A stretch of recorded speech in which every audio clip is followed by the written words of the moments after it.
Happy New Year, everyone. Happy New Year, everyone. We've got a lot of content to talk about in this video, from the mortgages, interest rates, Real estate and employment. So stay with us till the end of the video to cover everything. 2024 was a very interesting year.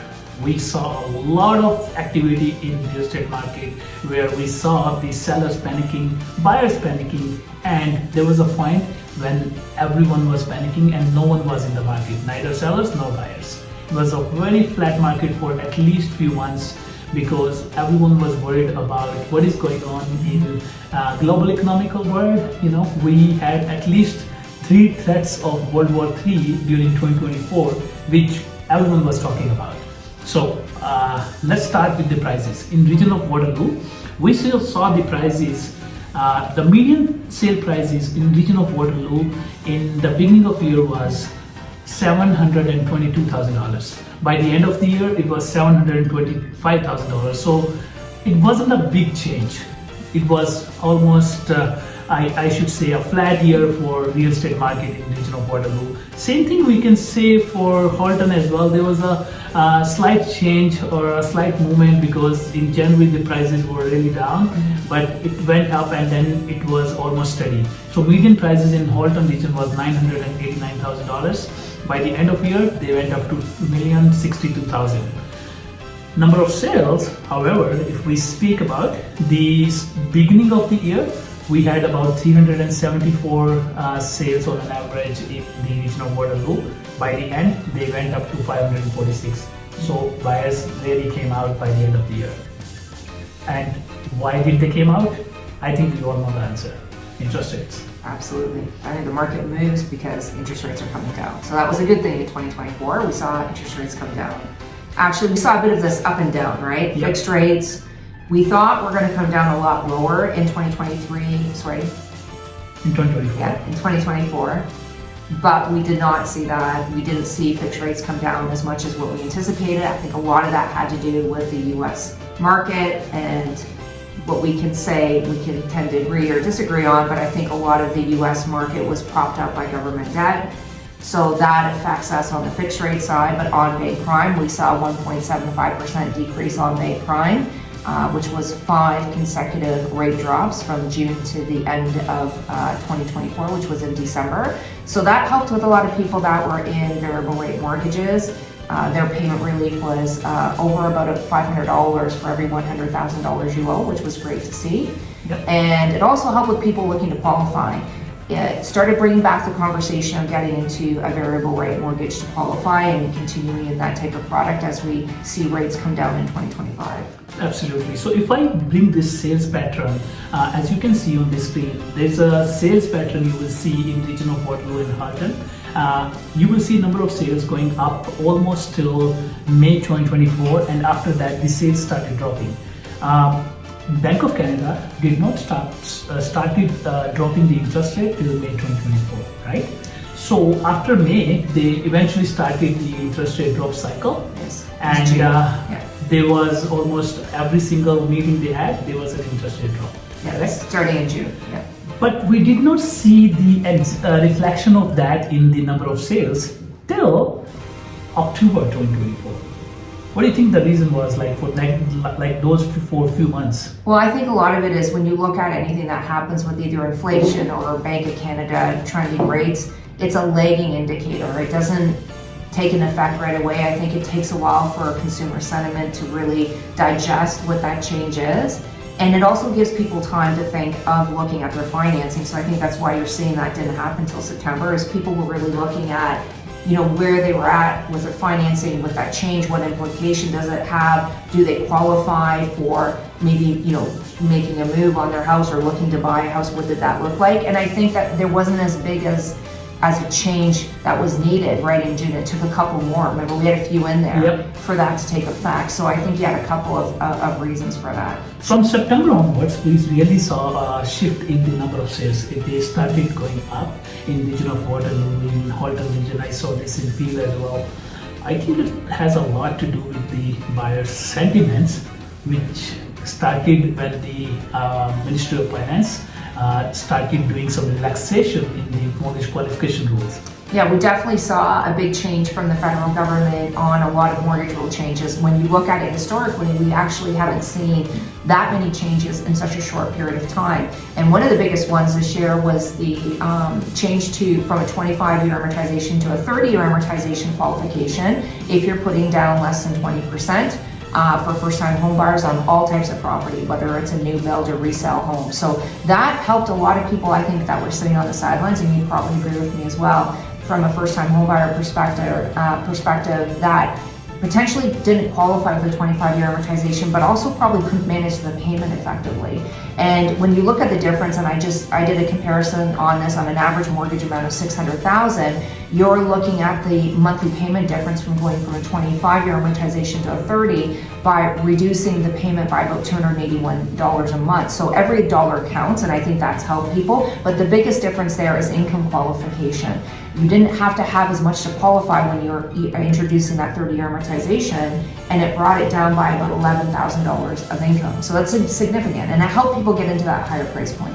Definitely, like the qualification is improving, Yeah. and the buyer confidence is getting back. Exactly. Right? Yeah. But there is another thing, I think like seller confidence is growing as well. Mm-hmm. Before, sellers were under a panic attack that they have to sell as soon as possible. Now, because the mortgage interest rates are coming down, a lot of people with adjustable mortgages, I think they have more capacity to hold their property for a little bit longer than what they are paying for, right? Well, I think that if you did stay in a variable rate mortgage during the last few years, even though it's been, a very trying time for people, we're starting to see bank prime come down again, that 1.75%. So we're sitting at 5.45 right now. So people saw payment relief, and I think they're seeing the light at the end of the tunnel, and staying in that variable now makes sense.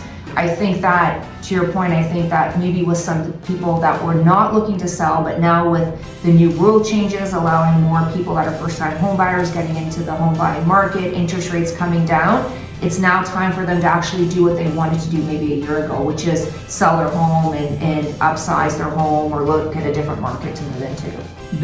There is one segment of the market which is still not active. According to me, they are not as active as they should be, because most of the time when the market starts going up, I see a lot of investors jumping in to make quick money, either by flipping or doing anything else with real estate, buying for any kind of real estate investment strategy. I don't see a lot of investors jumping in the real estate market because of the higher vacancy rates, as well as the drop in immigration and stuff. So that segment is still out, which is a good thing for first-time home buyers, because their competition is still less.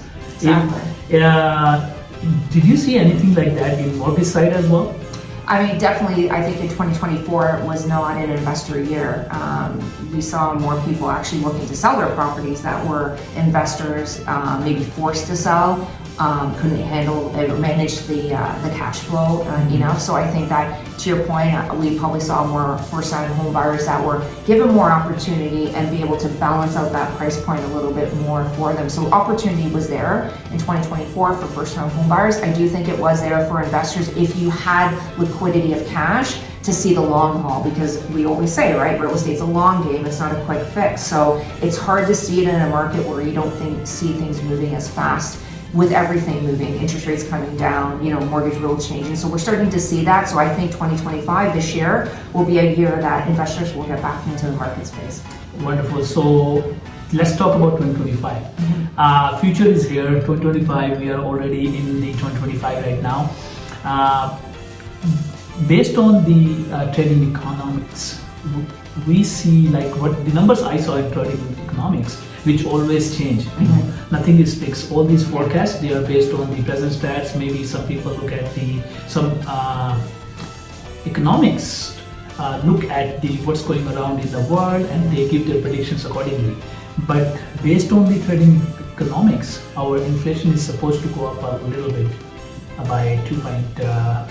Right now we are at 2%, so it is supposed to go up to 2.2, 2.3 because of the spending which is happening right now. What do you think? I disagree with that. I think trading economics is looking at, and which they do, is a snapshot today and not where we're going. I think unemployment is going to go up to probably around 8%, which is the highest that we've seen in a few decades.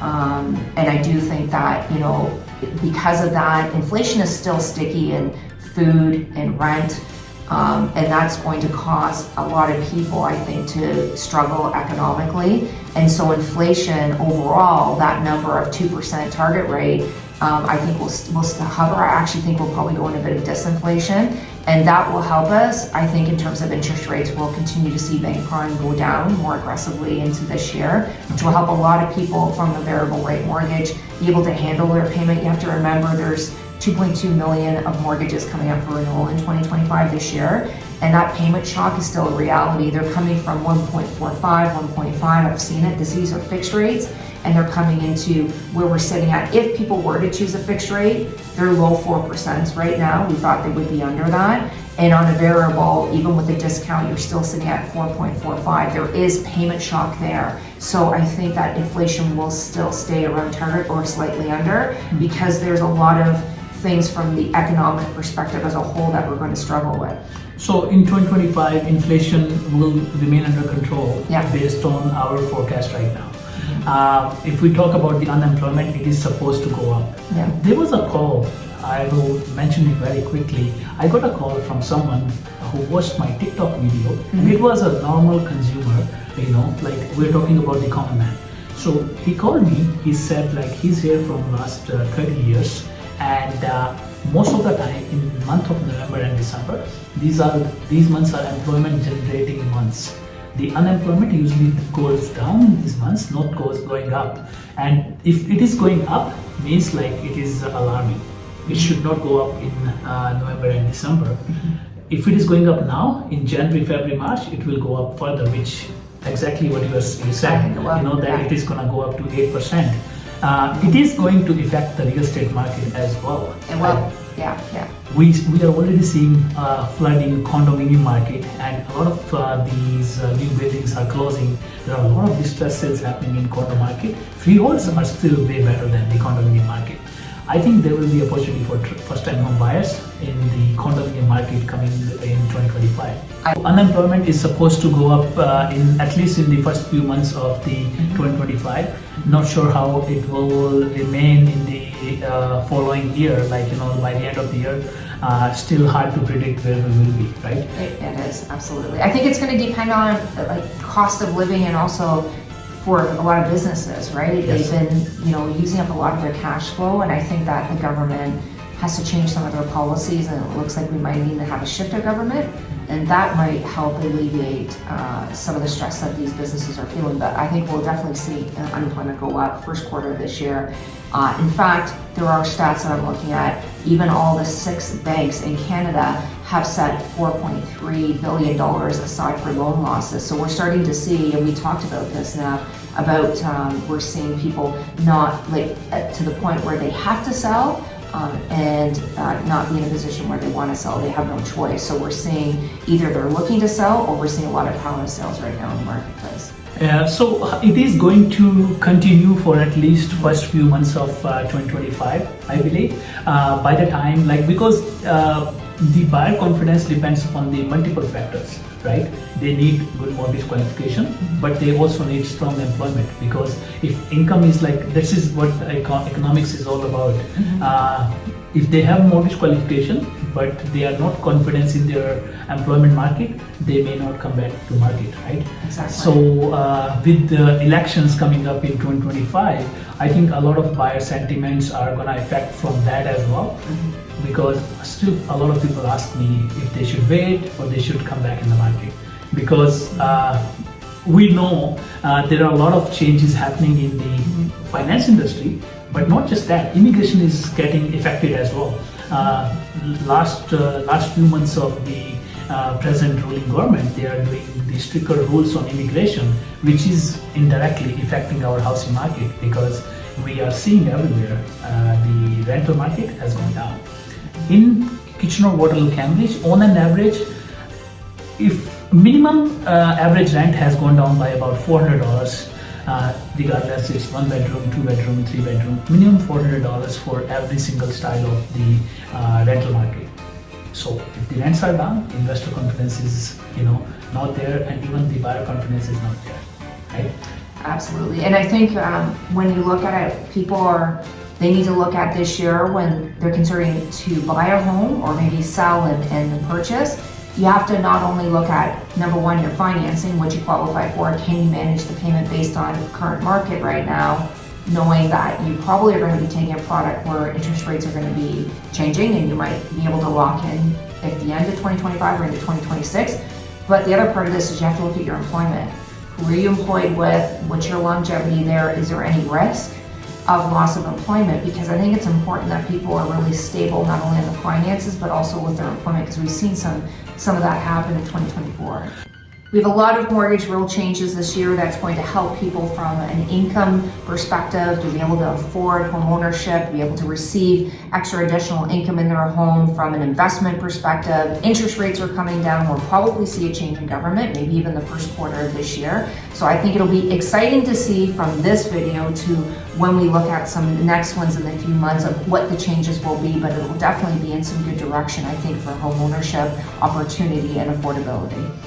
So we are waiting for 2025 to bring a lot of happiness in everyone's life, and we wish everyone a successful year in 2025. Really grateful for everyone who watches our video or who are in touch with us, and grateful for those people who are going to be in touch with us as well in the 2025. Looking forward for your business partnership as well as your friendship in 2025. Happy New Year. Happy New Year, everyone.